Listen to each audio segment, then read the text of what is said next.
номер 60-шы Арай балабақшасының тәрбиеленуші Бауыржан Айза Тоқтарханқызы.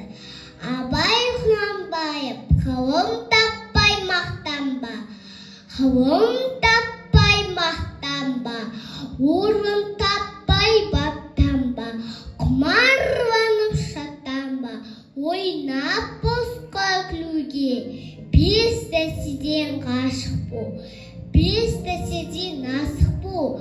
Адам болам десеңіз, тілеуін өмірін алдында, оған қайғы жесеңіз, өсек, өтірік, мақтаншақ, еріншек, бекер мал шашпақ, бес дұшпанын білсеңіз, талап, еңбек, терең ой, қанағат, рахым ойлап қой, бес асығыс көнсеңіз, жамандық көрсең нәфрәтлі, суытып көңіл тыйсаңыз, жақсылық көрсең ғибратлы, оны ойға жисаңыз.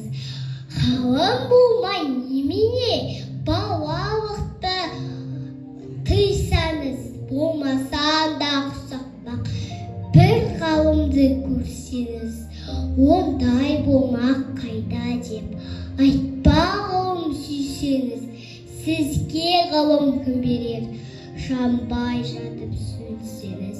Дүниеде өзі, малды өзі, ғылымға көңіл бөлсеңіз, ақыл сенбей сенсеңіз, бір іске келіскенсеңіз, ақсақал айтты, бай айтты, кім болса мейлі сол айтты. Ақыл менен женсеңіз, дадандарға бой бермей, шын сөздермен өлсеңіз.